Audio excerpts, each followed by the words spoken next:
오늘 묵상할 말씀은 욥기 34장 1절에서 30절까지입니다.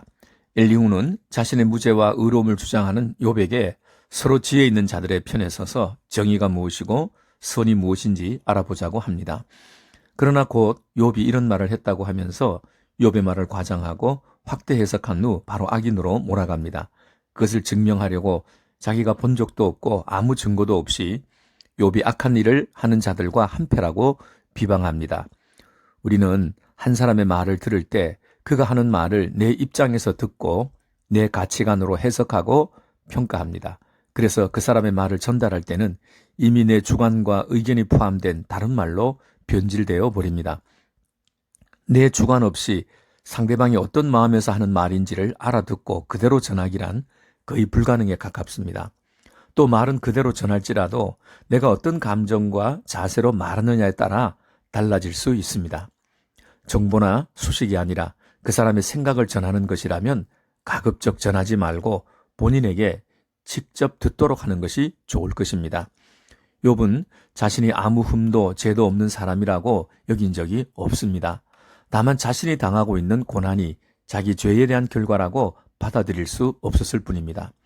그런 큰 재앙을 벌로 받을 만큼 큰 죄를 짓지 않았다는 점에서 나는 의롭다고 한 것일 뿐입니다. 엘리후의 하나님은 정의의 하나님입니다. 그러나 하나님의 정의는 누군가를 죄인으로 만들어 비방하기 위한 도구가 되어서는 안 됩니다. 하나님의 정의는 사람을 살리려는 것이지 죽이려는 것이 아닙니다. 우리는 정의를 주장하면서 옳고 그름의 판단을 넘어 사람을 비난하고 정죄하는 자리까지 가고 있지는 않습니까? 욥의 세 친구와 엘리후의 말은 그 자체로만 보면 옳은 말입니다. 권선징악과 인과응보의 원리가 틀린 말이 아닙니다. 그런데 그 진리를 가지고 무고한 사람을 죄인으로 단정짓는 진리의 오용으로 오히려 진리를 돌이켰습니다. 하나님은 정의로우시지만 정의가 곧 하나님은 아닙니다. 하나님은 정의보다 더 크신 분이시기 때문입니다. 하나님의 정의는 권선징악보다 더 크고 인과응보보다 더 넓습니다.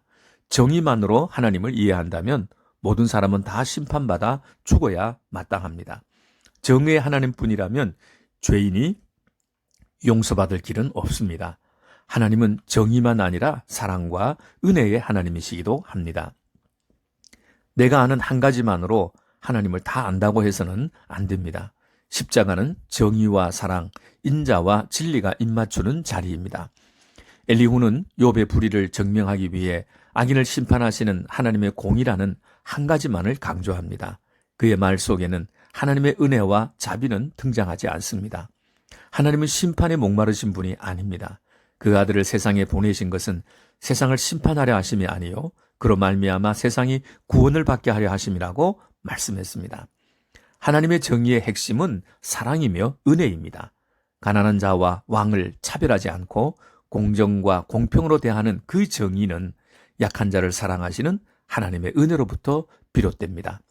자신이 옳고 상대방은 틀렸다는 것을 증명하기 위해 하나님의 성품에서 한 가지만을 지나치게 강조하는 것은 비겁한 일입니다. 우리는 다른 사람의 실패나 질병, 안타까운 일을 보고 믿음이 적어서 회개하지 않아서 기도하지 않아서라고 함부로 충고하지는 않았습니까? 하나님의 정의를 변호한다고 다른 사람을 죄인으로 몰아세우지는 않았습니까?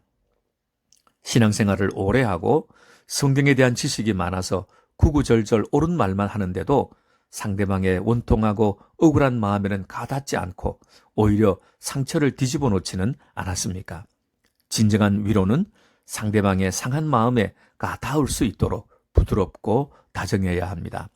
하나님이 위로자로 죄인인 우리에게 보내주신 예수 그리스도를 보십시오. 그가 만났던 세리와 창기, 천형으로 여긴 질병으로 천대받는 자들, 그들은 예수의 만져주심으로 가슴에 맺힌 한이 풀어졌고 새로운 인생을 시작하였습니다. 앉아서 정의를 말하는 자가 아니라 일어나 정의를 행하는 자가 됩시다. 정의가 사랑 안에 있고 사랑이 정의 안에 있도록 예수 그리스도의 십자가를 지고 갑시다.